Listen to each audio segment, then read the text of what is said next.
வணக்கம் மக்களே. தாவைக்காவின் வரலாற்றில் அந்த கட்சிக்கு கிடைத்த மிகப்பெரிய வெற்றி. தாவைக்காவின் மீது, அதன் தலைவர் திரு விஜய் மீது எவ்வளவு குற்றச்சாட்டுகளை வீச முடியுமோ அவ்வளவு குற்றச்சாட்டுகளையும் சோகால்டு இந்த மெயின் ஸ்ட்ரீம் மீடியாக்களும் சில யூடியூப் சேனல்களும் ஒரு கட்டத்தில் தாவைக்கா தலைவர் திரு விஜயை கொலைகாரன் என்று கூட விமர்சனம் செய்து விட்டார்கள். அதற்கெல்லாம் முற்றுப்புள்ளி வைப்பதைப் போல சுப்ரீம் கோர்ட், உச்ச நீதிமன்றம் இந்த வரலாற்று சிறப்புமிக்க தீர்ப்பை வழங்கியிருக்கிறது.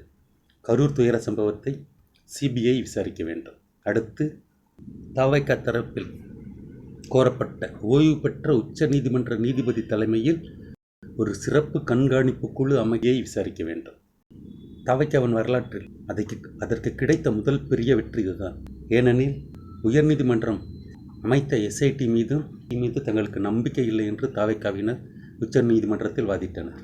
நாங்கள் யார் மீது, அதாவது தமிழ்நாடு காவல்துறை மீது எங்களுக்கு நம்பிக்கை இல்லை என்று வாதிடுகிறோமோ அவர்களே இந்த விசாரணை நடத்துவதில் எங்களுக்கு திருப்தி இல்லை என்று வாதிட்டார்கள். வெற்றியும் பெற்றிருக்கிறார்கள். சரி, இதனால் தாவேக்காவிற்கு கிடைக்க போகும் 2 நன்மைகள் என்ன?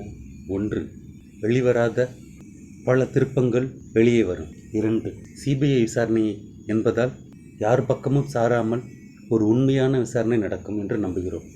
கூடவே அந்த 2 விசாரணை குழுவையும் யாராலும் உச்ச நீதிமன்றத்தை தவிர, சரி, வழக்கில் இருந்து விஜய் மீண்டும் முழுமையாக தப்பித்து விட்டாரா?